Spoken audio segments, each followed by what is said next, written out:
سوال کرتے ہیں جب وہ میرے پاس آتے ہیں کہ آرٹس کے مضامین میں ایم اے کرنے کا کوئی فائدہ ہے، تو میرا جواب ہوتا ہے کہ فائدہ ہے، مگر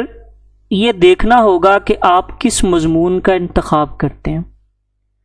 خاص طور پہ میں یہ بات کہنا چاہوں گا کہ کسی بھی مضمون کے انتخاب سے پہلے اس بات کا اعادہ کرنا، اس بات کو جاننا ضروری ہے کہ آپ مستقبل میں کس شعبے کے ساتھ وابستہ ہونا چاہتے ہیں۔ اگر آپ اس شعبے سے متعلق جو ہے وہ مضمون کا انتخاب کریں گے تو مستقبل میں وہ مضمون آپ کو فائدہ دے گا، لیکن اگر آپ تعلیم کسی اور شعبے میں حاصل کر لیتے ہیں اور مستقبل میں جاب کسی اور جو ہے وہ شعبے میں کرنا چاہتے ہیں تو پھر وہ تعلیم آپ کے لیے بے سود ہوگی۔ تو اس لیے طلبہ کسی بھی آرٹس کے مضمون میں ایم اے کر سکتے ہیں، لیکن ان سے پہلے انہیں اس بات کا جو ہے وہ خیال کرنا ہوگا کہ وہ کس شعبے کے اندر جانا چاہتے ہیں۔ مثال کے طور پر یہاں ہم جو ہے وہ بات کرتے ہیں ان لوگوں کی جو شعبہ تعلیم کے اندر یعنی ٹیچر جو ہے وہ بننا چاہتے ہیں اور اس کا جو ہے وہ حصہ بننا چاہتے ہیں۔ تو ایسے طلبہ کے لیے میرا مشورہ ہے کہ اگر وہ بنیادی نوعیت کے مضامین جو ہر اسکول اور کالج کے اندر پڑھائے جاتے ہیں، ان مضامین میں سے کسی کا انتخاب کریں گے تو انہیں فائدہ ضرور ہوگا۔ مثلا انگلش میں ماسٹر کرنا، اردو میں ماسٹر کرنا، اسلامیات میں ماسٹر کرنا، اسی طرح جو ہے تاریخ یا جیوگرافی کے اندر جو ہے وہ ماسٹر کر لینا، یہ آرٹس کے وہ مضامین ہیں جو ہر اسکول میں پڑھائے جاتے ہیں، گورنمنٹ لیول پہ بھی اور پرائیویٹ لیول پہ بھی۔ تو ان میں سے اگر آپ کسی مضمون کا انتخاب کرتے ہیں تو آپ کے لیے یقیناً جو ہے وہ ملازمت کے مواقع زیادہ ہوں گے۔ اس کے برعکس اگر آپ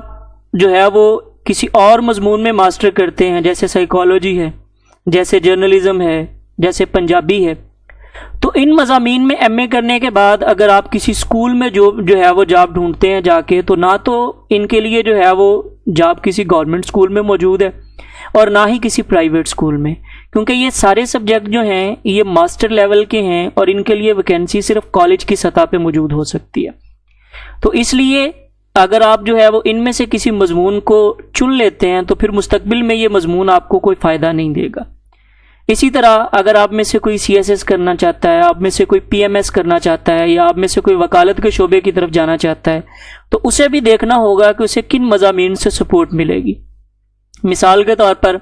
ایم اے سیاست کرنے والا جو شخص ہے وہ وکالت کے شعبے میں زیادہ اچھے طریقے سے جو ہے وہ بات چیت کر سکتا ہے۔ اسی طرح جرنلزم سے وابستہ لوگ، یہ لوگ جو ہیں یہ وکالت کے شعبے میں اچھے جو ہے وہ نتائج لا سکتے ہیں۔ اسی طرح اگر آپ جو ہے وہ اس سے ہٹ کر کسی اور شعبے کی بات کرتے ہیں، مثلا آپ پی ایم ایس یا سی ایس ایس کی بات کرتے ہیں، تو سی ایس ایس اور پی ایم ایس کے لیے یہ تمام مضامین جو ہیں وہ فائدہ مند ہیں۔ آپ ان سبجیکٹس کی بیس پہ اس میں جو ہے وہ ایڈمیشن بھیج سکتے ہیں اور ان امتحانات کو پاس کر سکتے ہیں۔ بات پھر اسی طرف جائے گی کہ آپ کو مضمون کے انتخاب سے پہلے اپنے شعبے کا انتخاب کرنا ہے۔ تو جب آپ ان ساری باتوں کو مد نظر رکھ کے کسی شعبے کا انتخاب کرتے ہیں اور اس کے متعلقہ مضمون میں جو ہے وہ ایم اے کرتے ہیں تو پھر آرٹس کے مضامین میں ایم اے کرنے کا فائدہ ضرور ہوگا۔